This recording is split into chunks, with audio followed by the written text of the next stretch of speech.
And whenever I have been excited about trivia, this one person has to DM me and undercut me in some way. I want to box you, okay? I'm not kidding. I want to get in the ring with you.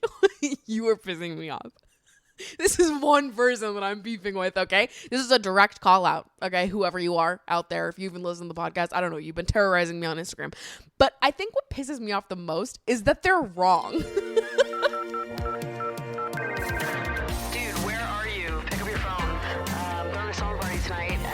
Invited, so call me back. Okay, love you.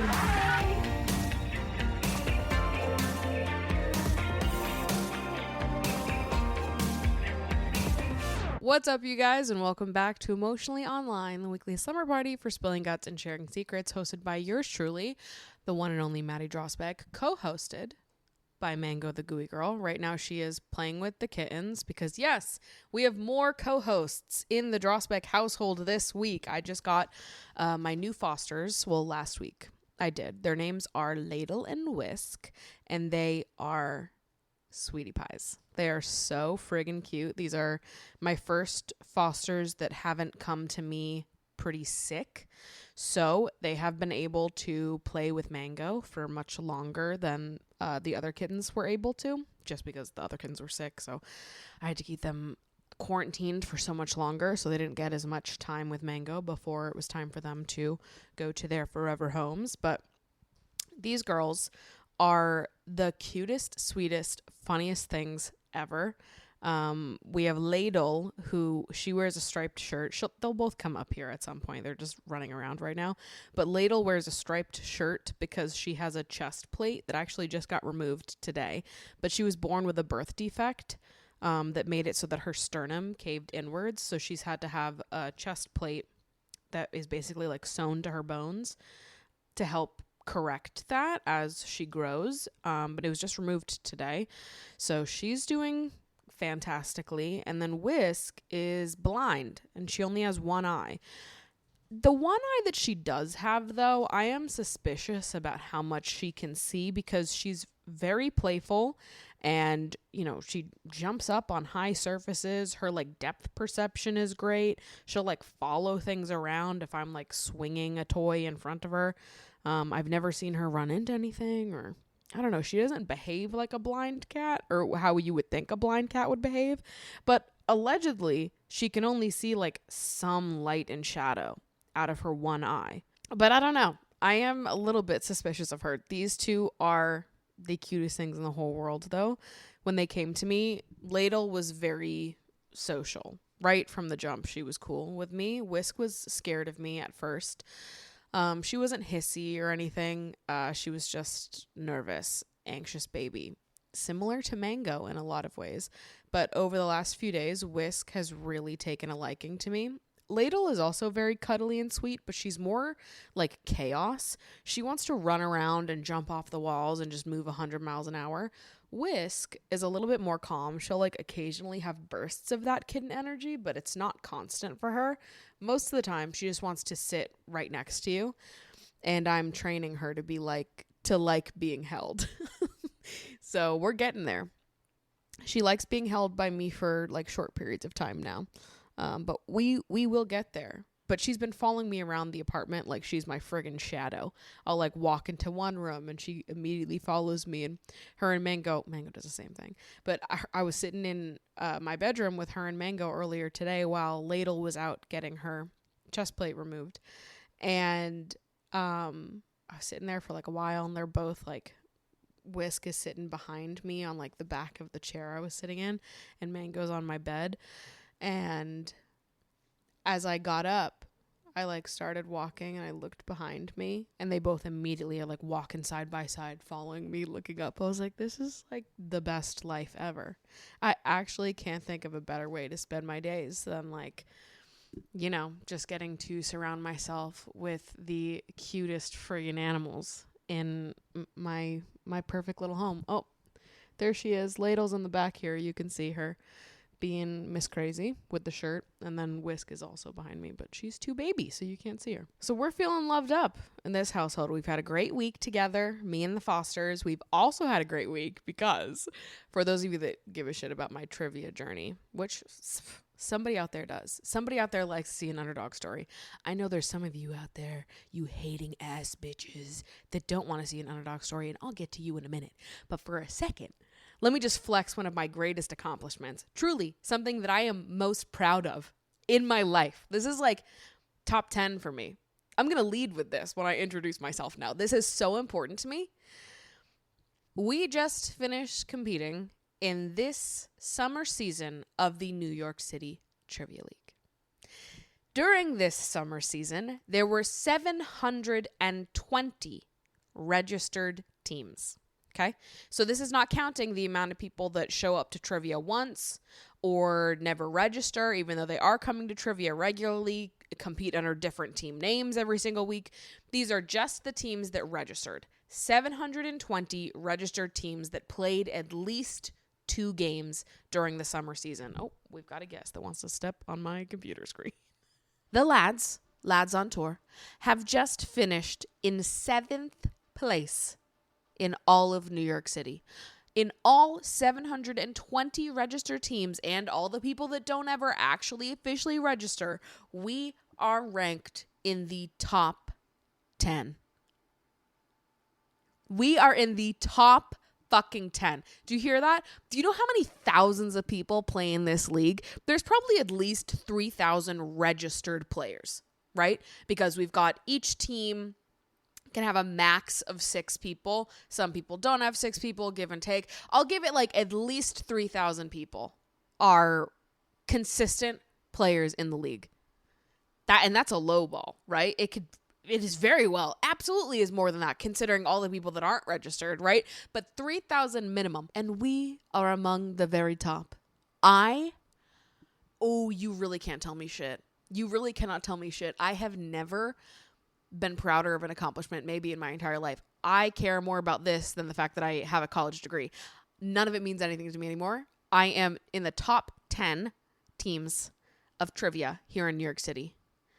Bro, I love being a fucking nerd. I love it. It's the best thing ever. You can sincerely suck on my little nuts, okay? You can lick and chew and savor my little nutties, okay? Because let me just say, I don't know if this is multiple people or if it's just one person that preys on my fucking downfall, but I see you in my goddamn DMs. I see you, and you are my arch nemesis, and I need you to know that I talk about you to everyone I know. You've infiltrated my psyche, okay? You have, and I am gloating and flexing right now because of you, bitch, okay? To the one person that always finds themselves in my fucking DMs whenever I talk about trivia.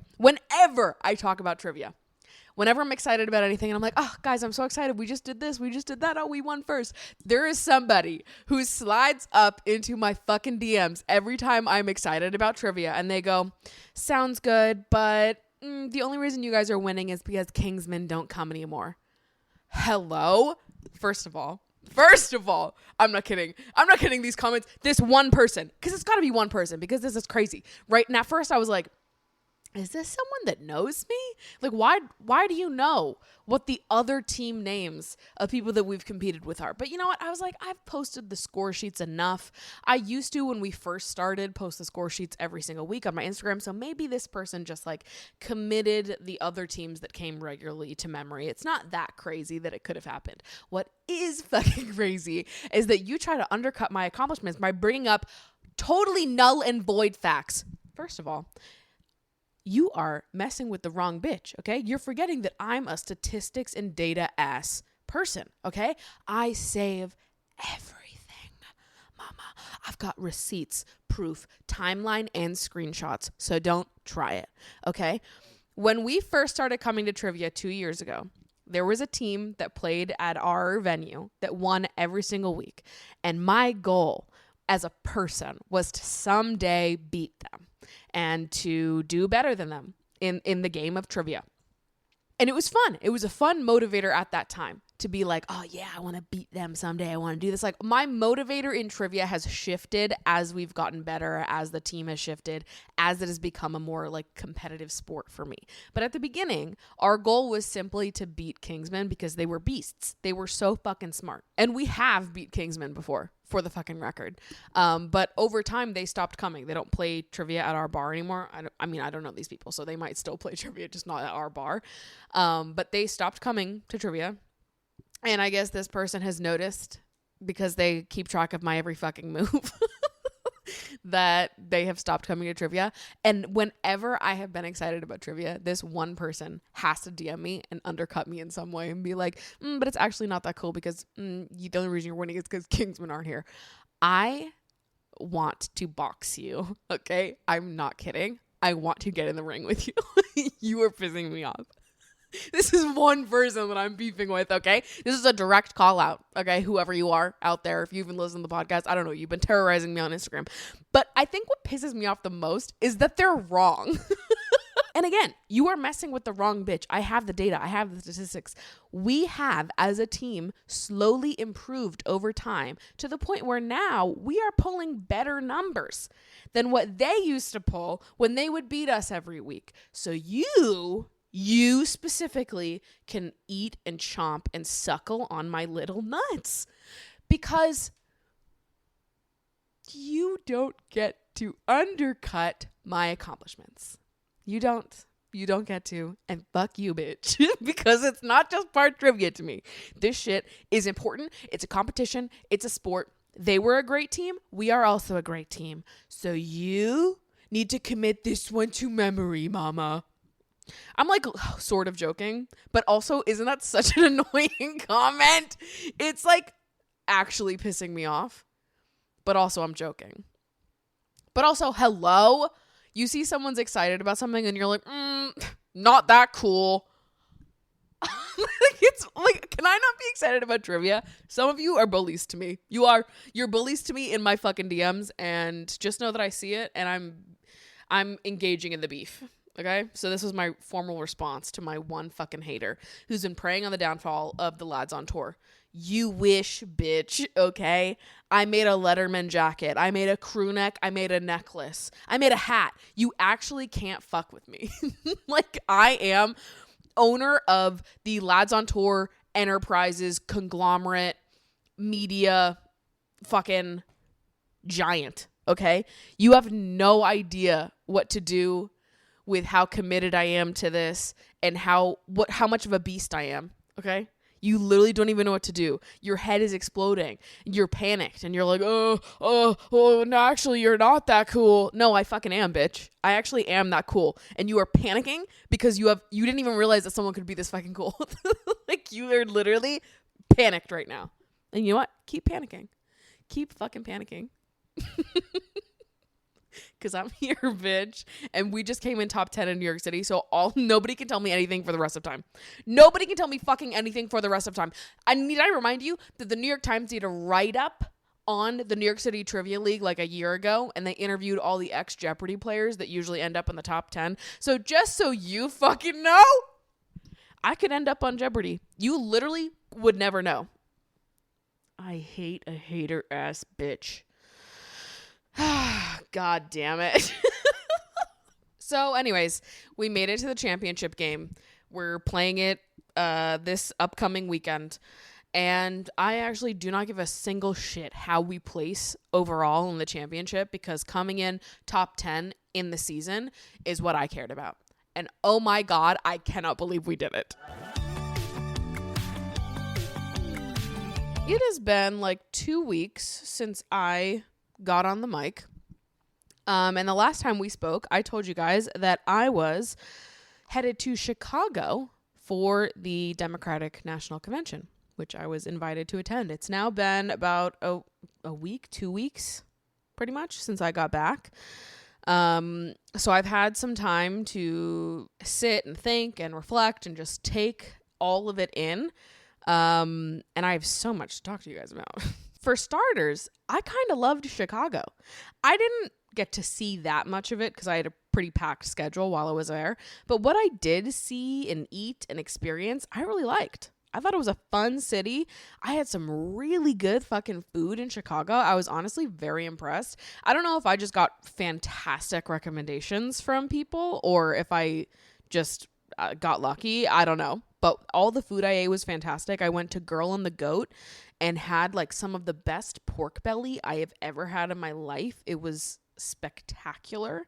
And then I went to, I think it's called Pequod's, and I got deep dish there because I read online that that was supposed to be really good deep dish, and it was good. Deep dish is like not my favorite thing, but I needed to get it while I was there. It was great, but what was better was their jalapeno poppers.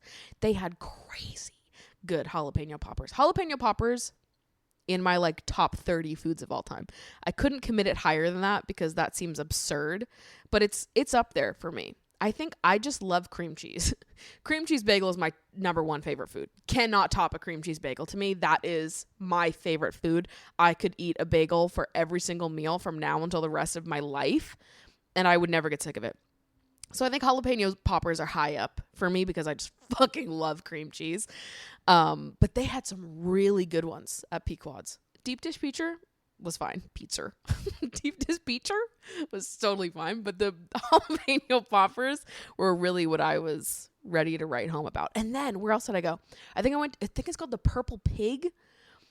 And I had the best broccoli I've ever had in my life, which is a weird order. I went there in like the middle of the day for lunch and I got a huge plate of broccoli and something else. I honestly forget because I was starstruck by how good the fucking broccoli was. I don't know what came over me, why I was like, yeah, I'm going to order a big plate of fucking broccoli. But something just told me to do it, and I'm so glad I did because it was so good. And you can trust me, right? Because I am not the type of bitch that would sit here and be like, oh, broccoli is so good if it wasn't actually fucking spectacular, okay? I usually function like a 6-year-old in terms of like how much I love vegetables. They're usually just like a necessity thing and not a love thing. No, I loved this fucking broccoli. Okay. So if you ever get to go to Chicago, go to Girl and the Goat and get the pork belly and go to the Purple Pig and get that goddamn broccoli. Cause it was so good. It was so good. And the jalapeno poppers from Pequod's. But I feel like that would be a crazy trip to make just for some jalapeno poppers, unless you also wanted to try deep dish. Anyways, food really great in Chicago. I would love to go back to Chicago at some point and get to actually explore more of it outside of, you know, all the political events and things I was going to that week. Fun city, all about it. Shout out to Chicago. I think my number one highlight for the week was the kinds of people that I met while I was there. I met so many creators, organizers, advocates that care so fucking deeply, and they are also insanely brilliant, insanely smart.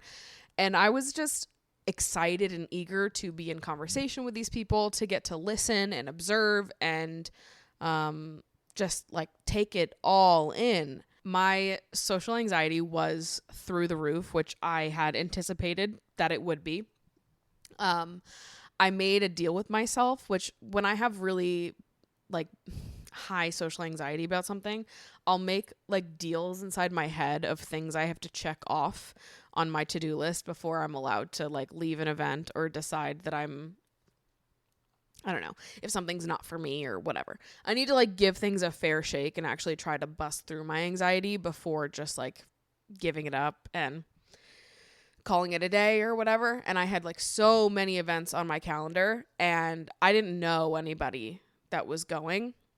So I just had to walk into all of these rooms completely by myself and like make it work.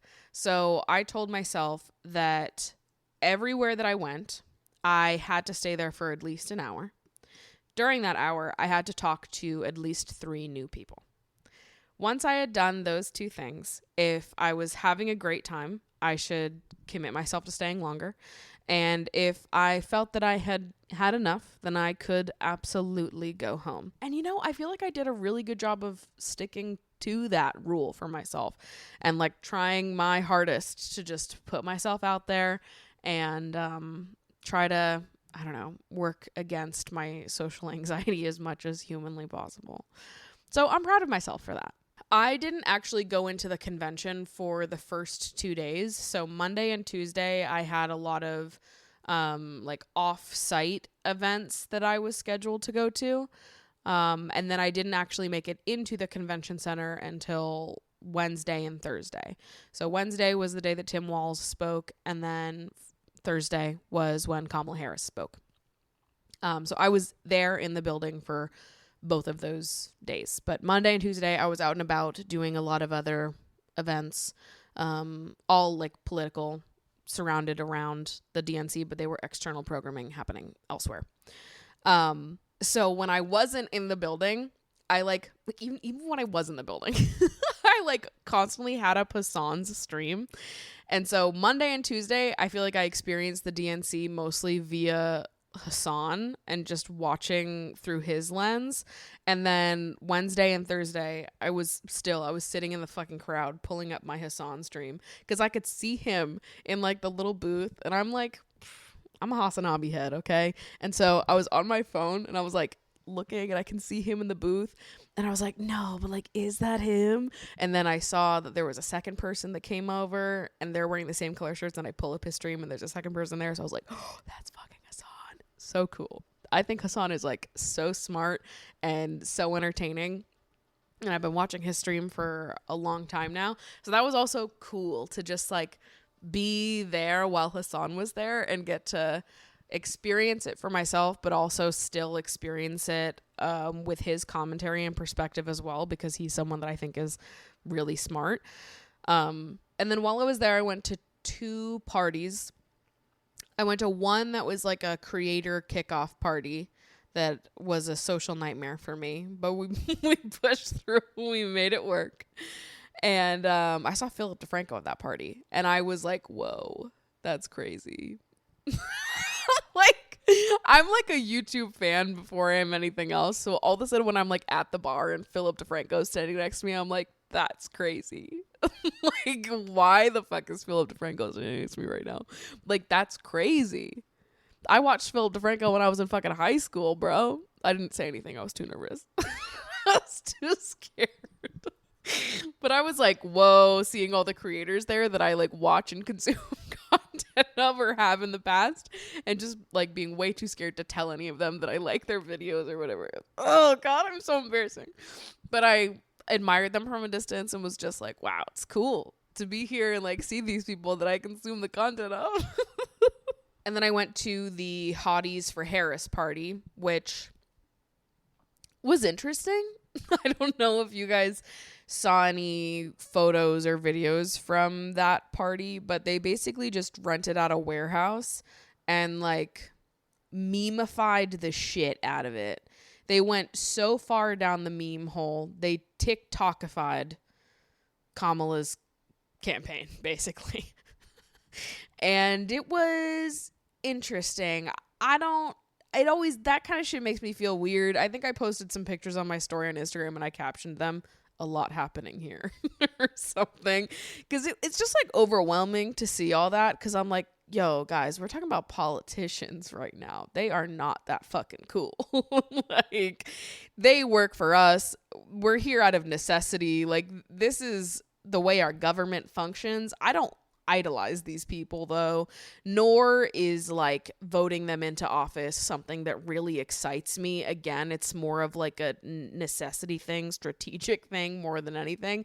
So there's something about the like memification of it all that sort of sends me for a loop, because I'm like, whoa guys, this is getting a little close to what the Trump supporters do in like their deeply committed like reverence for him, where he can do no wrong and they just worship him and love him and he's like a real celebrity to them. No, I think that is bad. I think we shouldn't do that. And I think that the Hotties for Harris party, there was definitely some aspects of it that I was like, okay. I think we need to ground ourselves in the fact that these are politicians we're talking about, and that I don't know if like making all of this so meme-ified and lighthearted is a great idea, when at the end of the day, like, politics is not lighthearted at all. And I think it's fine to support and like rally for whoever you are going to be voting for, whoever your candidate is. But there is like some, I don't know, just like meme brained line that gets crossed where people go full content brain with it. And I'm like, guys, these are politicians. But I will say there was a sex tarot reader at the Hotties for Harris party, and I fear she put a hex on me because she came up to me and she was like, do you want a reading? And she pulled a card for me, and the card that she pulled was reverse cowgirl. And I was like, well, okay, I've just been cursed for a lifetime, because what the fuck do you mean? The card that you just pulled was reverse cowgirl, possibly the worst position. Like, I actually can't think of a position I want to do less than reverse cowgirl. Why this hex was put on me at a fucking Hotties for Harris party, I couldn't tell you. Okay? All I know is that it was a curse that was placed upon me, and I knew it the second that it happened. And I was there. I knew nobody. So I'm like walking around this party with a little drink in my hand, trying to bop around to the Charlie XCX music that's playing. Like, no idea how to insert myself in all these conversations where there's like groups of people talking. Couldn't be fucked. Couldn't tell you how to do that. So I'm like walking around, this sex tarot reader's like, oh, she looks vulnerable. Yeah, this girl's just walking around by herself. Let me traumatize her by pulling the reverse cowgirl card for her. Weird vibes. Wasn't a huge fan, to be honest. But days 3 and 4, I was inside the convention center, which was a very cool experience. I think it was interesting to be able to observe history as it's happening right in front of you. I was excited to be there and just listen and react. It was a very emotional thing to be a part of. There were a lot of really great protests happening both inside and around the convention center throughout the week. In the circles that I was a part of, this was like a constant topic of conversation, and one that at least the people that I was interacting with were largely in support of. I think there were a lot of people in that building, particularly the creators and the people that are sort of one step removed from the like politicians that are there. I think those people were wildly supportive and in favor of the protests that were happening. With that said, there was a lot of nonsense that was happening at the convention itself. Obviously, there was a lot of fucking nonsense. So let's dive into some of it. On like the first day of the convention, I believe, you guys probably saw this clip, some delegates held up a sign that said "Stop Arming Israel," and other people immediately were like trying to block the sign and take it down. I saw other people walking around the convention center with like handwritten signs. Obviously, there's a lot of people wearing clothing in support of Palestinians, and they're wearing pins, and like visually walking around the center, you are seeing people like in constant like visual support of Palestinians and an arms embargo. Bernie had mentioned it in his speech, and probably most notably, there was a campaign to allow one of the Palestinian American delegates, Rua Roman, state representative from Georgia, to give a speech at some point during the convention, which would have been really fantastic.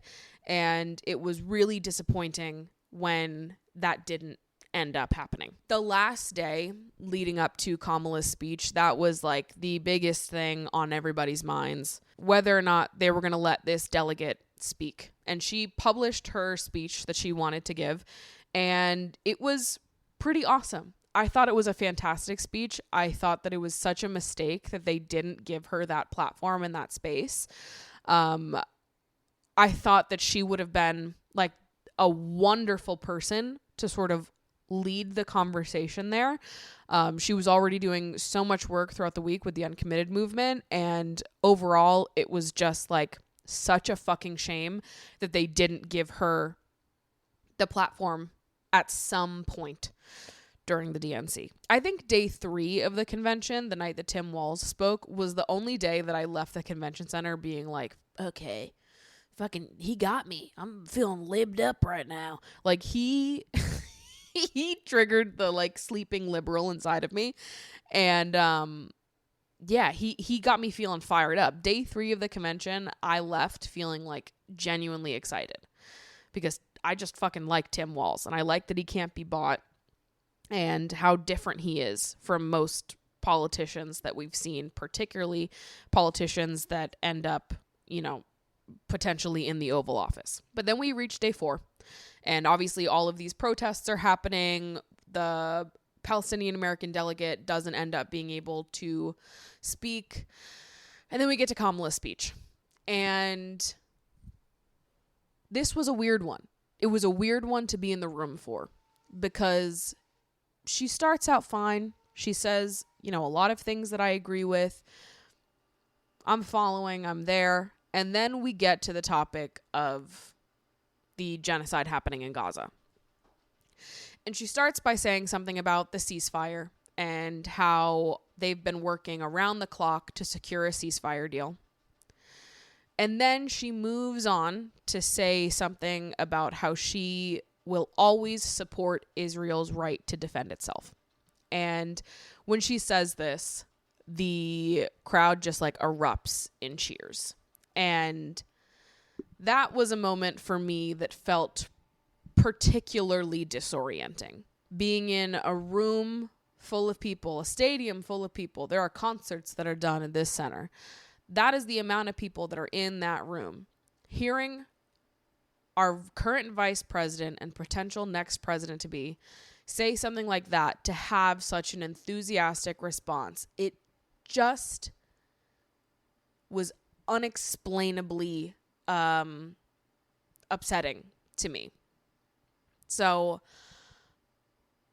I was very emotional during this speech, and not out of excitement, out of frustration and exhaustion and just sadness for all of it, and how fucked up it all is. To call for a ceasefire and then be like, oh, but I'm still going to send them weapons though, is crazy.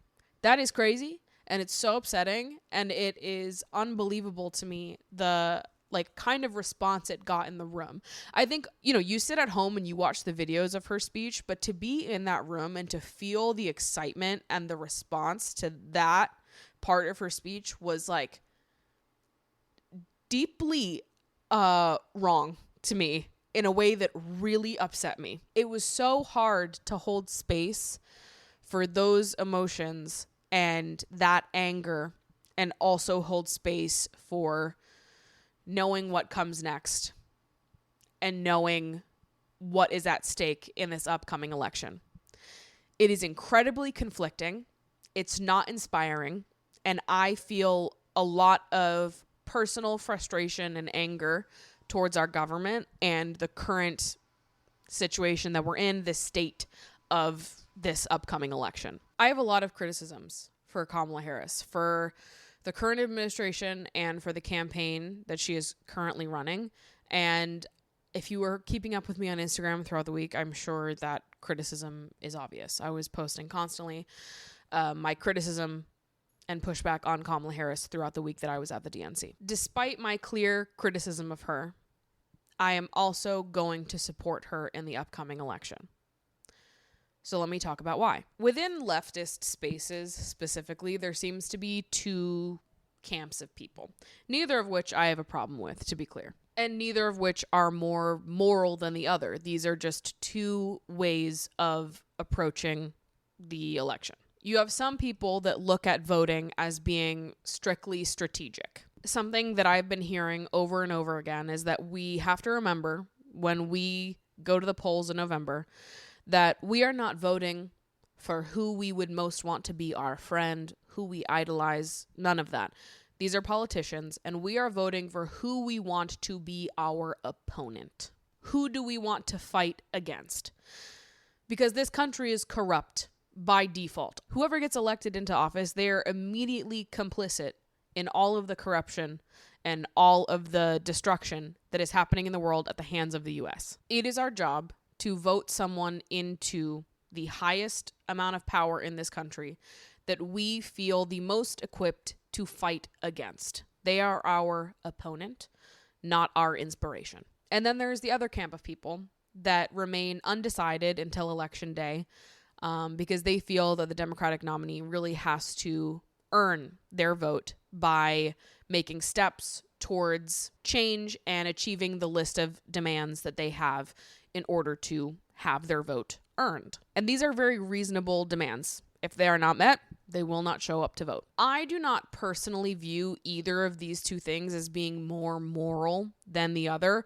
Ultimately, I think we are on the same team. We believe the same things at our core, and we are just trying to figure out the best path forward in achieving a brighter, more optimistic future for this country. So before I jump into how my brain has been sorting through all of this, I want to make clear that I do not judge any other leftist that might be approaching this election differently than I am. Ultimately, I know that you and I, speaking directly to other leftists, believe the same things and are working towards the same kind of progress. To be honest, I find a lot of the leftist versus leftist discussion to be kind of distracting and ultimately pulls us away from knowing who our real opponents are and who our real threats are, especially being less than 60 days away from election day, I believe, at the time this podcast is going live. We believe the same things. Our hearts are in the same place. I am not concerned about policing what other leftists are choosing to do in this election, and I don't think you should either. Come November, we will have two options: Kamala Harris or Donald Trump. Yes, I know you can vote third party if you would like to, but understanding reasonably, if I look into the future, what's going to happen come November, it's going to be one of these two. I am not saying that I love the two-party system. I for sure fucking don't. But that is the system this country uses. So come November, we will end up with one of these two people as our next president. If Donald Trump were to find his way back into the office, there would be so much at stake. And let me be clear, there's a lot at stake with both of these candidates. But let's focus specifically on Donald Trump first. The climate crisis, reproductive freedoms, gun safety, healthcare and gender-affirming care, public education, the ability to protest and to get out there and vote for who we the people deem fit to serve us. All of that and more is going to be at risk with Donald Trump back in office. And perhaps what is the most damning of it all, and for me, this is really what makes it like an open and shut discussion, is that during the next administration, there will be 2 to 3 Supreme Court seats turned over. Meaning that the next president will get to appoint 2 to 3 new Supreme Court justices. There are 9 Supreme Court seats. Donald Trump has appointed 3 of them.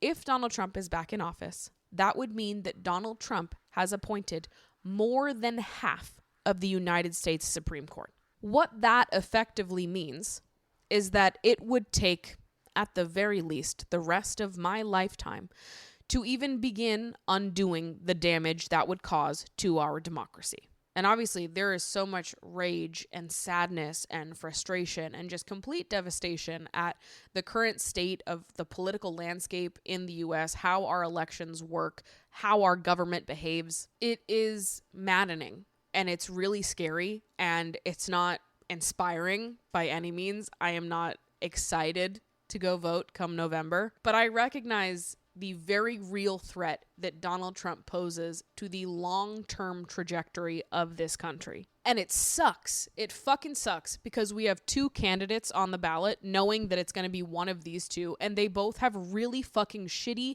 and harmful takes when it comes to the genocide going on in Gaza. It fucking sucks that we do not have a candidate that is ready to accurately represent the American people and what we want, because I don't think the majority of Americans support this. I don't think the majority of Americans love the fact that our tax dollars are going to funding a genocide. So knowing that both of our candidates have shitty takes on that, you have to look at all of the other things that are also at stake. I understand that there are some people that are going to want me to get on here and encourage people to either not vote or to vote third party, and I'm going to tell you why I'm not doing that. Number 1, voting is really important. Whether or not you vote in the presidential election, sort of not what I'm talking about. Voting down ballot, participating in your state and local elections is so fucking important, and that is the easiest and most direct way that you can help enact change in your immediate community and, you know, your larger community country as well. I will never encourage people not to vote because I do think that voting is extremely important. If you've never voted, if this is your first time voting, if you don't know if you're registered to vote, if you moved, I'm going to leave resources in the description of this podcast episode that you can check your voter registration or get registered if you are not yet registered to vote. Looking at the presidential is one thing. We can talk about that separately, but you need to vote in your state and local elections 100%, because that is really where you have the ability to make the most direct and immediate change to your community. And the second reason why I won't do that is because I have an audience of people that exist all over the globe, all over this country, live in all kinds of different places. I live in New York City. Before I lived in New York, before I was registered to vote in New York, I lived in Massachusetts and was registered to vote in Massachusetts. Both of these are very blue states where my vote didn't hold a lot of weight. Both of these states will go blue no matter what. So who I vote for in the presidential election doesn't really matter. However, that is not true for a lot of people who consume my content.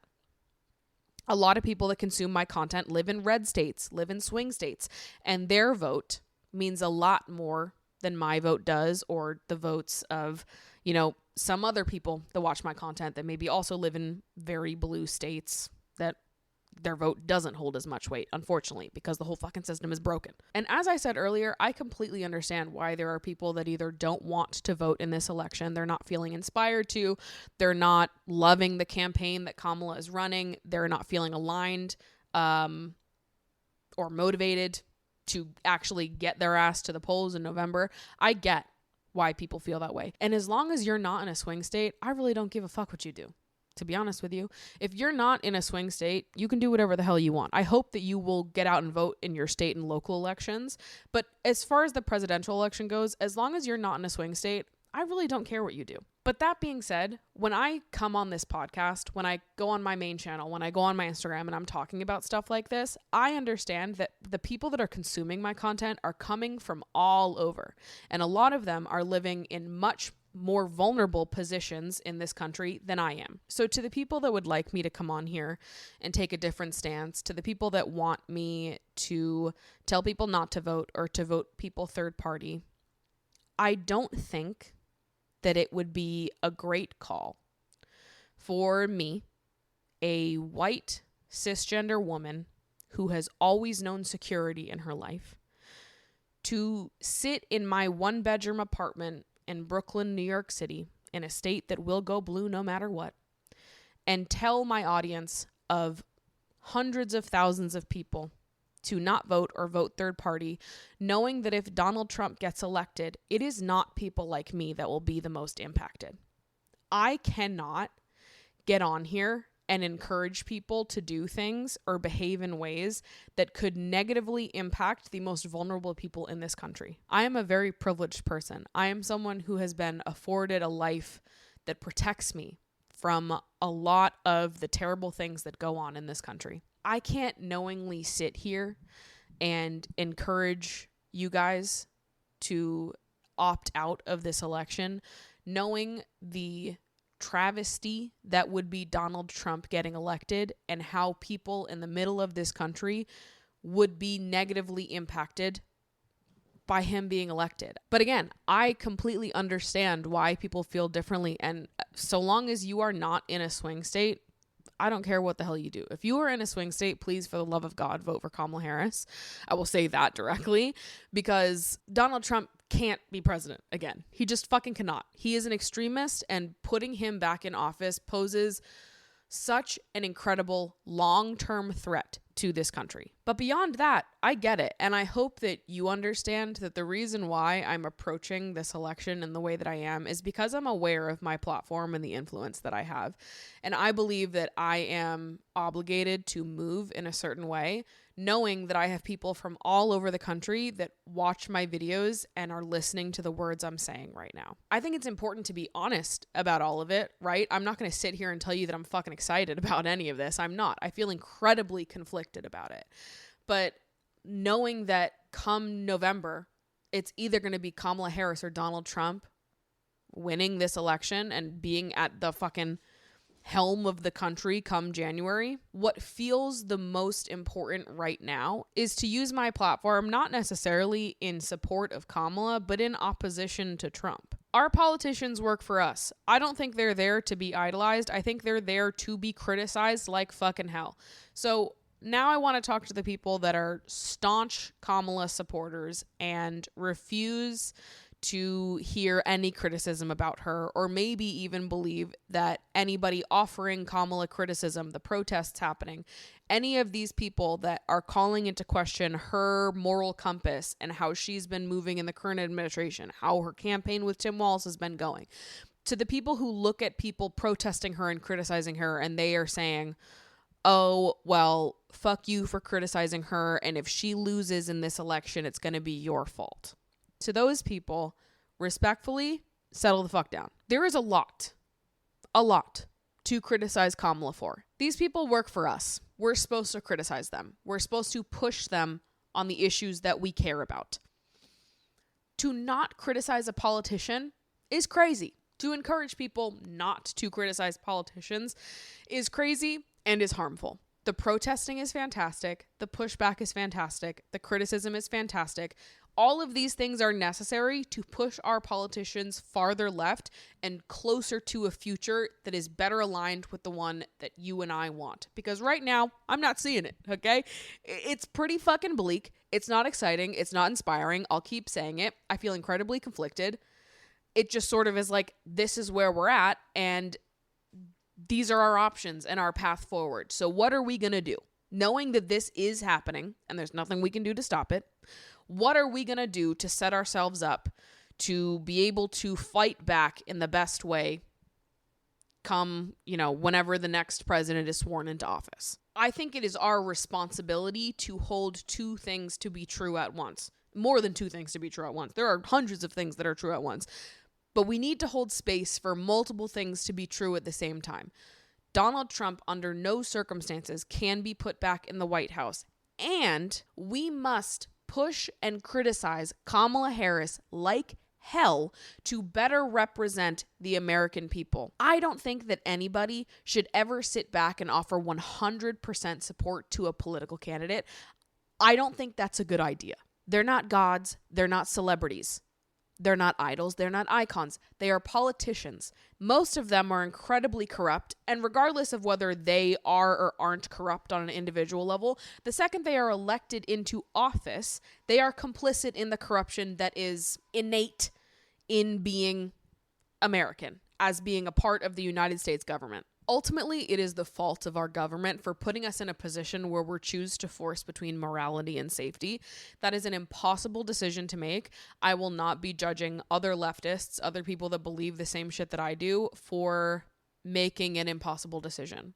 I won't do that. Project 2025 and a Donald Trump presidency would destroy this country in a way that would take, again, longer than my lifetime to rebuild from, because let me remind you, there are 2 to 3 Supreme Court seats being turned over during the next administration.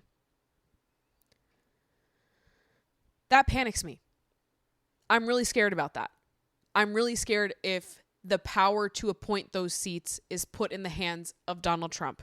I'm terrified of that. So please, if you take anything away from this conversation, let it be this. Number 1, please register to vote, because voting matters and it does have a larger impact on this country, particularly how you vote in state and local elections.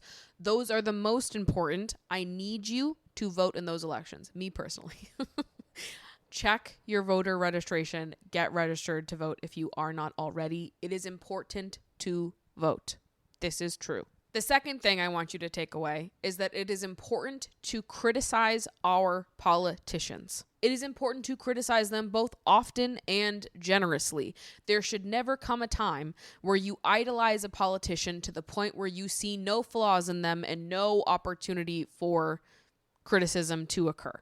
And the third thing I want to leave you with here is just a request that in the comments of this podcast, you treat each other with kindness. Discussion is great. Disagreement is great. I do not think it is a great use of time to fight with other leftists in my comment section. How do we make sure that Donald Trump doesn't get elected? And how do we hold ourselves accountable to promising to push Kamala as left as humanly fucking possible to criticize her and protest and stay actively engaged and involved in the conversations that are going on. Please do not let your activism start and end in someone's comment section. You need to be engaging in these discussions offline.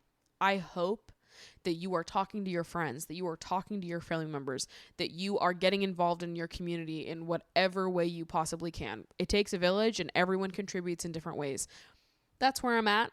That's what I'm feeling. I appreciate all of you that engaged with me and my content during the week I was at the DNC. I read all of my DMs. I read all of your comments. And I appreciate those of you that were engaging meaningfully, asking me good questions, and staying passionate and staying involved. I think that's what's most important. So I appreciate that you guys showed up in that way. Now, this is going to be my lone acknowledgement of the very small minority of people that refuse to engage in political conversations with any kind of nuance. It is not my job to be a mirror for you. I am not a mirror for you. It is my job to get up on here on my platform and use my voice in a way that I can feel proud of, in a way that aligns best with what I think is right. All I can do is what I think is best, right? All I can do is try to do my best. And that is what I always promise to do. I can't promise you're always going to agree with me. I can't promise I'll always make the right calls, but I always promise that I'm trying to. I hope that you understand why I will not sit in my apartment in Brooklyn holding all of the privileges that I do and place my own morality over the lived realities of vulnerable Americans. I hope you understand why I won't be doing that with the platform that I have. There are plenty of people that watch my videos whose lives would be destroyed by a Donald Trump presidency. It is not my job to be just like you. It is my job to show up honestly and try my best to approach things with empathy and nuance and heart. That is what I'm trying to do. And I hope that you understand my perspective. And if you don't, that's also okay. But this is where I'm sitting with this. So I'm going to end this segment by dropping links both to check your registration, your voter registration, or get registered to vote if you're not already registered to vote, and also some links to Palestinian relief, because the genocide going on in Gaza is heartbreaking, it's maddening, and is a major topic of conversation in our current election, regardless of the fact that both of our candidates have shitty fucking takes on it. This is still happening. This requires your attention. And if you have the ability to donate relief, to help, to engage, please do. And if you don't have the means, just keep paying attention and keep talking online and offline, but I'm going to put that emphasis on offline. Love you guys. Thank you for listening. Thank you for discussing. Thank you for disagreeing. Thank you for leading with kindness in advance. Please take care of yourselves, and I will see you in next week's episode. Bye.